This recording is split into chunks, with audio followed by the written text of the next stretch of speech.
The thing that I've done to set myself apart from other dermatologists in my area is my history of educating other dermatologists and other core aesthetic physicians through the Cosmetic Boot Camp, as well as through the American Academy of Dermatology and the American Society for Dermatologic Surgery. I think it is very important to give back so that you can help the next generation, and it certainly has positioned me well as an authority in my community because of my history of teaching. Building my personal brand has been one of the most satisfying parts of building my career, and I think it really comes down to identifying the niche that you want to associate yourself with. Lecturing the public as well as lecturing colleagues at conventions I think is very important. So I think you can build a local reputation by affiliating myself with organizations like the ASDS, the Skin Cancer Foundation.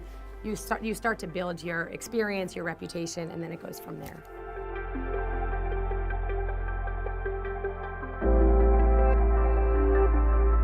The most important thing for a young physician to do from the get-go is to be ethical and honest in how they approach every patient. I think that you can get ahead of yourself sometimes in your desire to be what you perceive yourself to be or what you want to be. So the most important thing is for you to actually be able to walk the walk rather than just talk the talk. It is important, especially for a physician, to be substantive rather than just style. And when considering what you want to be, what your brand wants to be, you first have to be the brand. You can't project a brand that you can't back up. You know what you bring to the patient-doctor relationship. You really need to understand what is your value proposition to the patient. What is it that you can do for them that they want? And you need to educate the patients as to what you can do for them, and then you have to deliver on that promise. And so the most important thing is to take every new patient as an opportunity to show off your brand. And that patient will be an ambassador for you so that you will have new patients lining up. I think it's important to identify what you don't necessarily treat and what you're not necessarily interested in treating, because we have a great, very broad field in dermatology, but you can't really be the expert in everything. I find this is especially important with media outreach and with building a personal brand. I want them to trust their own judgment. Listen to their own internal GPS, their guidance system. Listen to what their body and their mind and their heart are telling them. And don't get so busy that you don't have time to pay attention to the really important part of your life, which is your family. It's very easy to get tied up. Put your faith first, if whatever that is. Please put your family next in importance, and then pay strict attention and careful attention to your career and find out how you can because they're not mutually exclusive. So someone who has just finished residency and they kind of are still, feeling their way through what they really loved about dermatology, I think you should take your time. They first should look at the passion that they have and say, my area of expertise is Mohs surgery, so focus on Mohs surgery and look for mentors that can actually bring you along would be a good example. They need to kind of take an assessment of themselves and say, what is my passion? Is my passion to treat patients? Is my passion to develop product or therapeutic areas that we're assisting in product development, or is it in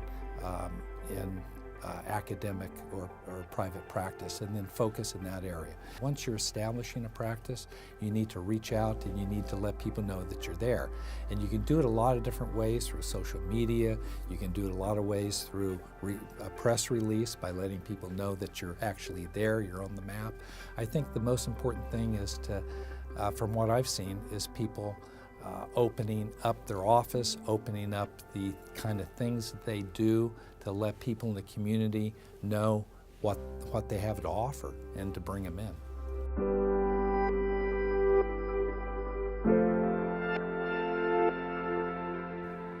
Building a national reputation can be more challenging. I think there are different facets. You can build a national academic reputation, a national sort of personal brand media reputation, And ideally, the best of both worlds is that you're respected and well known in both facets.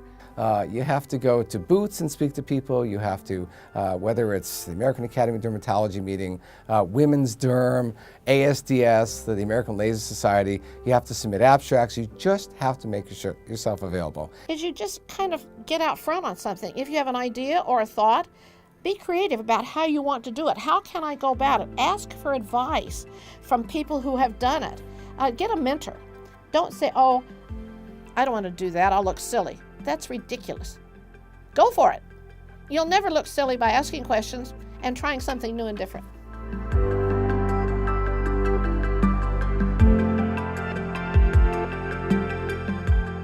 It's challenging, but fun. I think building a brand is one of the most things I have fun with in my practice now. My life is so busy with seeing patients and running around all day, trying to run a business, and then also my family with 3 children. So I find Twitter, I find Facebook very fun. I try not to let myself get overwhelmed with them. And I really do all of our social media myself, so I don't hire an agency to do this. So I just say have fun with it. Social media is a very powerful and important way to relate to patients and to really take the pulse of what the general population is thinking and feeling. So following social media is important because you get the overall news trends and news coverage, both social and actual objective coverage as well. And you also see kind of what's trending. You have a way of also influencing that. So what I post on social media, I do all my own social media posting. And people think, oh my God, it takes so much time. But in reality, it takes very little time. And all it is things that I find interesting and I find that I want to share with others. And the more I do, the easier it gets. The platforms I use are Twitter, Facebook, and now I've also added Instagram. And what I've learned is that each one has its own kind of special flavor. Facebook is kind of fun things that can be videos or pictures or general posts, but pictures are really powerful to add to anything I write. I manage my online reputation by trying to be the reputation I want exposed online.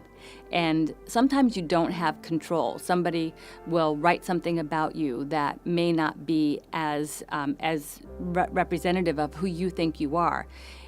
I think it's important in that case to look at it and say, what are they really saying? What was their experience and how can I grow and get better from that? It's also helpful to write a response to it that represents who you really are, but don't take it personally because not every patient is for every doctor. Not everyone's going to like you. Not everyone will understand, and that's okay.